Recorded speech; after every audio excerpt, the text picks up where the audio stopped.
Hallo zusammen, ich bin die Anne. Ja, und ich bin Tobias. Schön, dass ihr hier reinschaut und uns heute auf unserer Wanderung in Kroatien begleitet. Ja, genauer in Istrien bei Pasin sind wir unterwegs. Das ist dieses Dorf, das ihr hinter uns seht.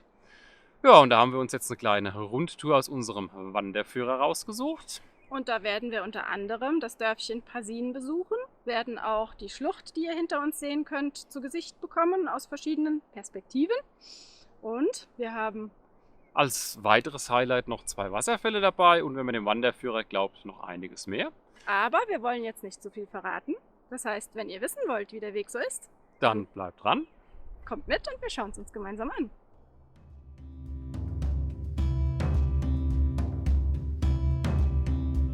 Start unserer Wanderung war am aussichtsreichen Parkplatz an der Zipline von Pasin, direkt an der Schlucht. Von hier aus ging es zunächst in Richtung der Innenstadt.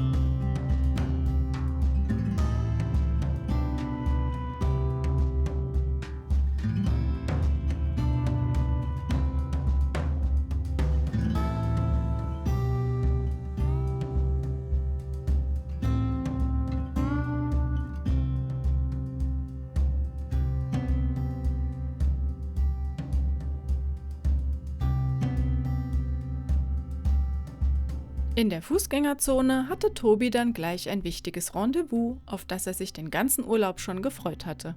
Eine kleine Bäckerei, die ein traditionelles kroatisches Hochzeitsgebäck verkauft. Er ist und bleibt eben ein kleines Leckermäulchen. Nach dem erfolgreichen Einkauf verließen wir den Ort und wanderten auf schmalen Pfaden in Pasins frühlingsgrünes Umland.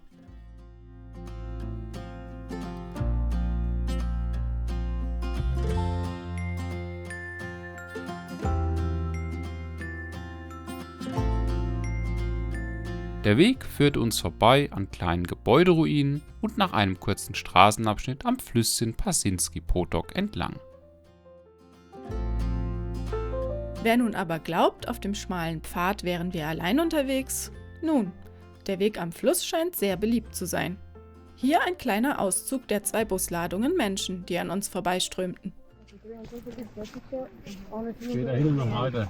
Ja, schön. Mindestens 2 Reiseboote. Mindestens.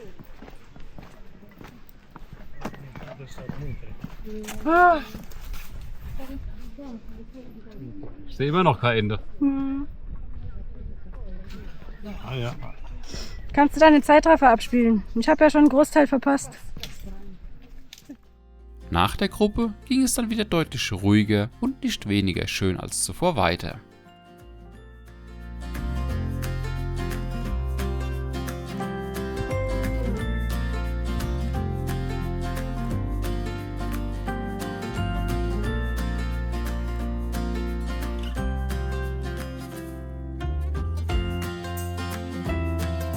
Da der Weg bis hierhin keine technischen Schwierigkeiten für uns bereithielt, erhöhten wir den Schwierigkeitsgrad kurzerhand selbst ein wenig. Balancieren Sie mal. Oh ja, unbedingt. Chefbalancierer. Ja, toller Wurst. Musst nur in der Mitte bleiben.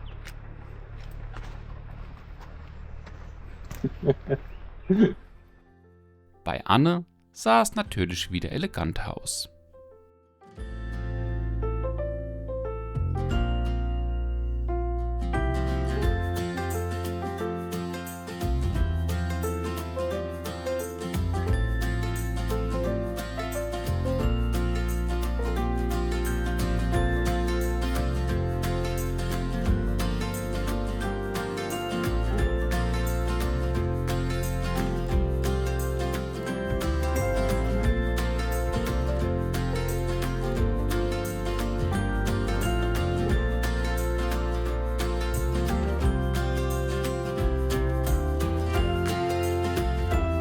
So erreichten wir den ersten von 2 Wasserfällen auf dem Weg.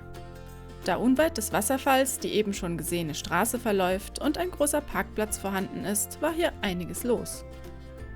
Ein paar junge Leute hatten sogar eine Slackline zum Trainieren über den Gumpen gespannt. Für uns gab es an diesem schönen Ort erst einmal ein kleines Trink- und Knabberpäuschen.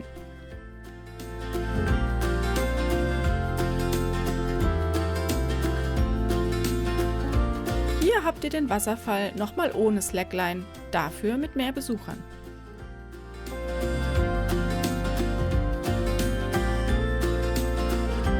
Eigentlich führt uns die vom Wanderführer vorgesehene Route an dieser Stelle wieder auf gleichem Weg zurück nach Passin. Wir entschlossen uns aber kurzerhand, das Flüsslein oberhalb des Wasserfalls zu überqueren und zu schauen, wo uns der Pfad auf der anderen Seite hinführen wird.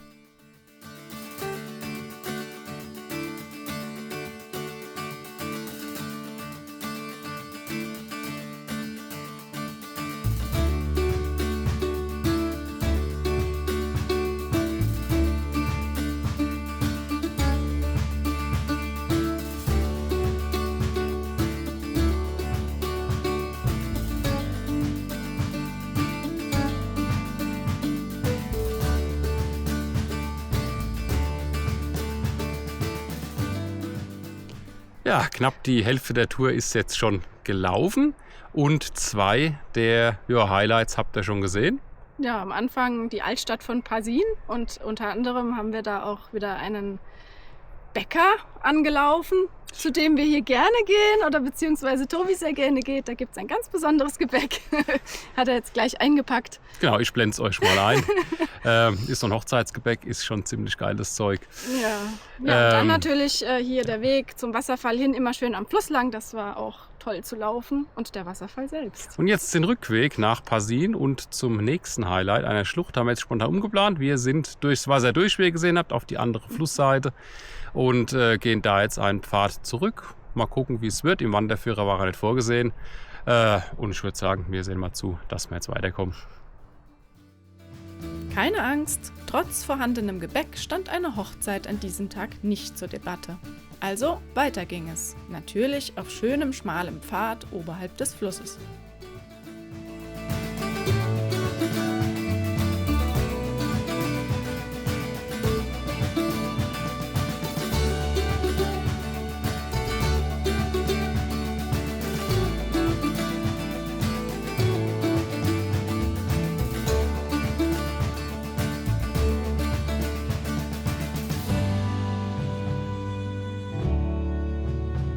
Wie ihr seht, verlief der umgeplante Weg nicht durchgehend auf Pfaden, dafür aber durchgehend durch schöne Landschaft.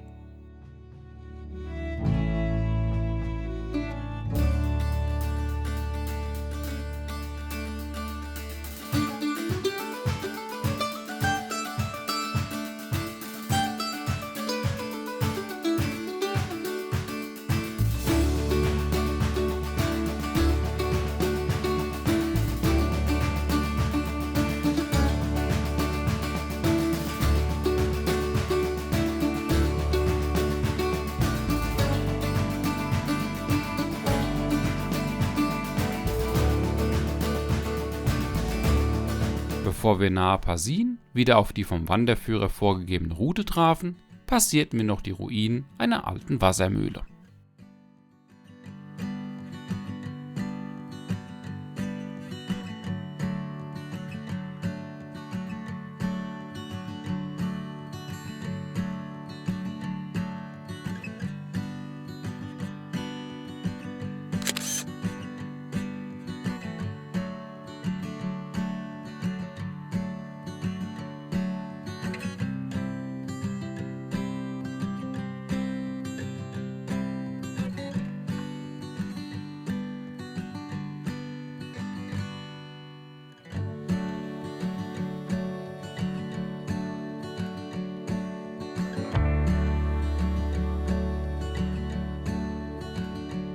Nach der Mühle trafen wir wieder auf die Originalroute und es ging weiter am malerisch gelegenen Fluss entlang bis zum zweiten Wasserfall.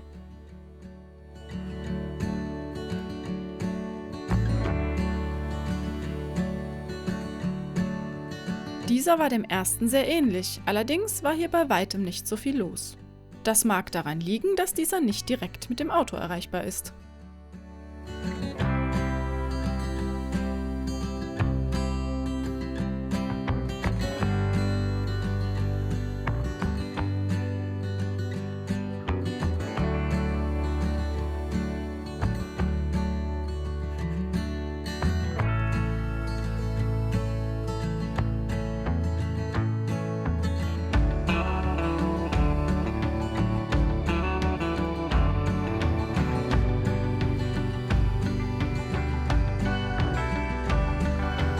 Den Wasserfall hinter uns lassend, passierten wir einen überhängenden Felsen, unter dem man mehr oder weniger hindurchläuft. Schon ein bisschen Nervenkitzel. Nun zweigte der Pfad wieder vom Flüsschen ab und wir wanderten bergan auf die Burg von Pasin zu.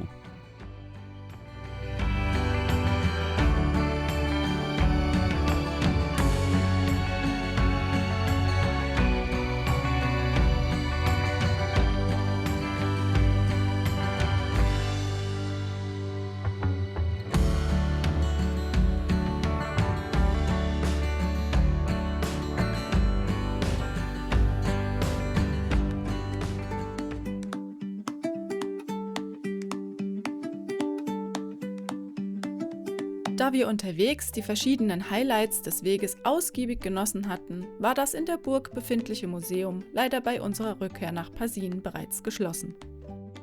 Direkt daneben konnten wir aber noch schöne Blicke in die Schlucht werfen und eine Burgruine bewundern.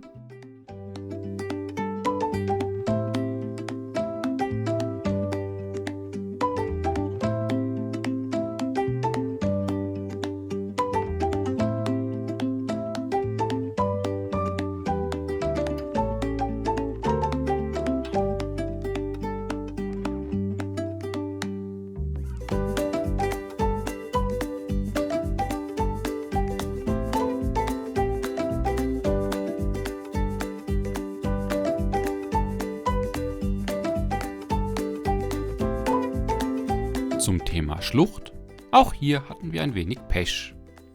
Die darüber führende Brücke war wegen Bauarbeiten gesperrt. Also wieder zurück.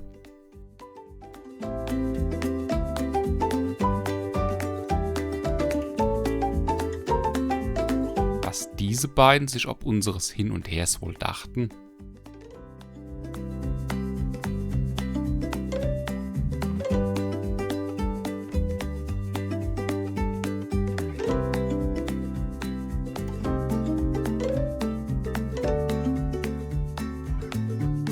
Aber auch ohne die Querung der Schlucht gelangten wir zurück an unseren Ausgangspunkt.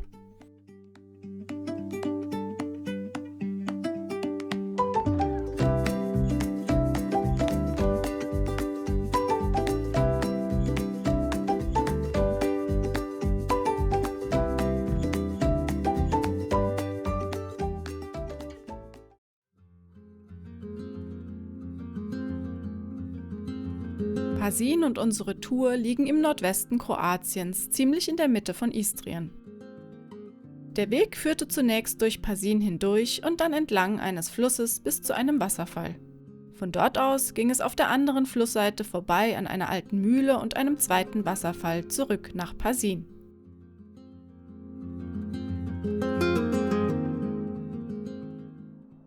Ja, da haben wir es geschafft. Der Rundwanderweg bei Pasin ist gelaufen. Und er war äußerst abwechslungsreich. Man hat viel zu sehen bekommen. Angefangen mit den schönen schmalen Pfaden, die es gleich von Anfang an schon gibt. Und natürlich am Wasserlauf entlang. Und dann hatten wir 2 Wasserfälle. Ja, eine alte Mühle. Die Schlucht hinter uns. Burgruine zwischendrin. Also es gab so viel zu sehen. Da jagt quasi ein Highlight das nächste. Landschaftlich absolut top gewesen. Unterwegs war einiges los. Ne? Am Wasserfall selbst am ersten, die Slackline, die da gespannt war, wo da ein paar Jungs unterwegs waren. Wir hatten zwischendrin irgendwie 2 Busladungen Touris, Wanderer, die auf schmalstem Pfad an uns vorbei sind. Ja, also wie gesagt, es war sehr, sehr viel geboten, sehr viel los. Die Tour aus dem Wanderführer, die wir rausgeholt haben, haben wir nicht 1:1 umgesetzt. An 2, 3 Stellen haben wir sie ein bisschen modifiziert. Und ganz am Schluss ist leider die Brücke über die Schlucht gesperrt. Im Moment, da konnten wir euch dann leider jetzt keine Eindrücke wie geplant einfangen. Ansonsten aber astreine Tour. Da kommt viel Freude auf beim Wandern. Und wenn ihr die Tour auch mal laufen wollt, dann würden wir euch noch raten, früh loszulaufen oder genug Zeit mitzubringen, weil da, wo diese Wasserfälle sind, da kann man auch baden oder man kann zumindest über diese Flussabschnitte dann auch drüber warten zum Teil. Also das ist total schön zum Verweilen. Ja. Gut, und dann würde ich sagen, wir verweilen hier mal nicht länger. Wir machen Feierabend für heute. Schön, dass ihr mit dabei wart. Euch wie immer viel Spaß beim Wandern. Und dann sehen wir uns beim nächsten Mal wieder.